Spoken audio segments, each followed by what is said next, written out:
வணக்கம் மக்களே. லவ்வ மையமா வச்சு வர்ற படங்களே இப்ப ரொம்ப அதிசயமா இருக்கு. அதுலயும் இப்போ வர்ற படங்கள் எல்லாமே ஜென்ஸி லவ்ன்னு சொல்லிட்டு மொக்க தான் போட்டுக்கிட்டு இருக்காங்க.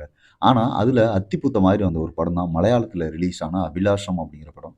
இந்த படத்தோட கதை என்ன அப்படின்னா, ஹஸ்பண்ட் இல்லாம குழந்தையோட தன்னோட அப்பா வீட்ல இருக்காங்க ஹீரோயின் ஷெரின். அவங்கள ஸ்கூல்ல இருந்தே லவ் பண்ணிட்டுருக்காரு ஹீரோ அபிலாஷ். அவங்க மேல இருக்க லவ்னால இவரும் கல்யாணம் பண்ணாமயே இருக்காரு. அத விட இவர் லவ் பண்ற விஷயத்த அவங்க கிட்ட சொல்லாமலே அவங்களுக்கு சப்போர்ட்டாவும் இருக்காரு. ஒரு சூழல்ல ஹீரோயின் கூட இன்னும் நெருக்கமாக இருக்கிறதுக்காக ஃப்ரெண்ட் ஒருத்தன் ஐடியா குடுக்குறான். அதுல இடையில ஒரு கௌசிக் வந்தா எப்படி இருக்கும் அப்படிங்கிற மாரி இன்னொருத்தர் என்டர் ஆகுறாரு. அதுக்கப்புறம் அவரு இவங்கள நெருங்குனாரா? தன்னோட லவ்வ சொன்னாரா? இல்லையா? ஹீரோயின் அவர அக்செப்ட் பண்ணாங்களா? இல்லையா? அப்படிங்கிறது தான் இந்த படத்தோட மொத்த கதைக்களமே. அபிலாஷ் கேரக்டர்ல ஹீரோவா சைஜு குரூப். ரொம்பவே சாந்தமான, நல்லவனா இருக்க மாதிரியான ஒரு கேரக்டர். லவ்வ சொல்ல முடியாம தவிக்கிறதும், அதுக்காக ஏங்குறதும், கடைசியா சொல்லும்போது காட்டுற ஒரு அப்பாவித்தனமான சோகமும் அப்படியே வாழ்ந்திருக்காரு சைஜு. குறிப்பா கிளைமாக்ஸ்ல அவர் பேசும்போது நமக்கே அழுக வந்தாலும் வந்துருங்கிற மாரியான ஒரு நடிப்ப தான் குடுத்திருக்காரு.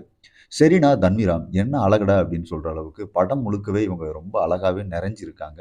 ஒரு மாதிரி சோகம் கலந்த முகத்தோடவே தன்னோட கேரக்டராவே இவங்களும் வாழ்ந்திருக்காங்கன்னே சொல்லலாம். ஒரு கட்டத்தில உடைஞ்சு இறுக்கமா அபிலாஷ் கிட்ட பேசுற சீனா இருக்கட்டும், கிளைமாக்ஸ்ல அவங்க எடுக்கிற முடிவும் பல பெண்களோட மனநிலைய நம்ம கண்ணு முன்ன கொண்டு வந்திருக்காங்கன்னே சொல்லலாம். சர்ப்ரைஸ் ரோல்ல வர்ற அர்ஜுன் அசோகனும் தன்னோட ரோல நல்லாவே பண்ணிட்டு போயிருக்காரு. அதுக்கான ஜஸ்டிஃபிகேஷன கடைசியா அவரு பண்ணிட்டும் போயிறாரு. இவங்கள தாண்டி அபிலாஷோட நண்பர்களா வர்றவங்களா இருக்கட்டும், குறிப்பா அந்த வக்கீலு, அபிலாஷோட அம்மா உட்பட எல்லாருமே கச்சிதமா அந்தந்த கேரக்டருக்கு பொருந்தி போயிடுறாங்கன்னே சொல்லலாம். படத்தோட மிகப்பெரிய பலம் அப்டின்னா, படத்தோட சாங்ஸும், பேக்கிரவுண்ட் மியூசிக்கும் தான் சொல்லணும். ஏன்னா, படத்தோட ஆரம்பத்துலருந்து முடியிற வரைக்குமே வர்ற ஒவ்வொரு பாட்டும் நம்மளுக்கு மலையாளம் புரியலனாலுமே, அந்த பாட்ட நம்ம திருப்பி கேட்கிற மாரியான ஒரு லூப் மோட்ல தான் ஓடிக்கிட்டே இருக்கும்.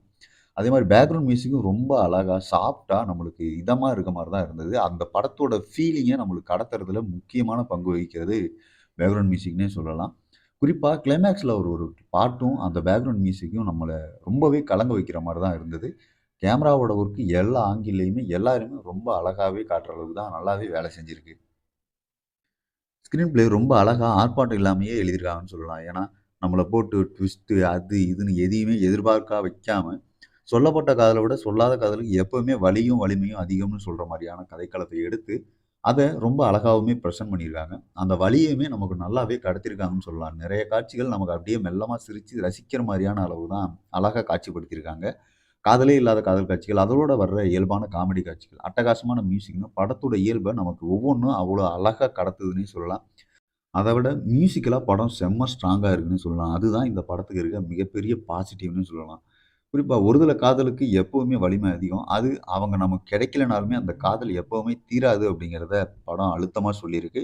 இவங்க கிளைமாக்ஸ் வச்ச விதமுமே ரொம்ப ரசிக்கும்படியா இருந்தது. நம்ம இதுதான் நடக்குமோ அப்படிங்கிற மாரி நம்ம ஒரு மைண்ட் செட்ல இருந்தோம் அப்படின்னா, அதெல்லாம் அப்படி இல்ல. இதுதான் எதார்த்தம் அப்படிங்கிற மாரி அவங்க கிளைமாக்ஸ செட் பண்ண விதம் எதிர்பாராத விதமாவும் இருந்தது. நம்ம ரசிக்கும்படியாவும் இருந்தது. படம் அமேசான் பிரைம்ல இருக்கு. தமிழ் டப்பிங் இல்ல. மலையாளத்தில மட்டும் தான் இருக்கு. ஒரு அழகான லவ் படம். அதுல அட்டகாசமான மியூசிக்கல் கலந்து, நல்ல ஃபீல் குடுக்குற படம் பார்க்கணும்னு நினைக்கிறவங்க தாராளமா பார்க்கலாம் மக்களே. நம்ம சைட்ல இருந்து ஒரு ஹைலி ரெக்கமெண்டட் படம் அப்படிங்கிறது நான் இந்த படத்த சொல்லுவேன்.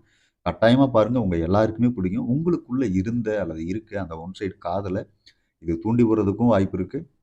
அந்த காதல நம்ம அனுபவிக்கிறதுக்கான வாய்ப்புமே நெறைய குடுக்குற மாரி இருக்கும். அடுத்த ஒரு நிமிஷத்தில் சந்திப்போம் மக்களே. நன்றி.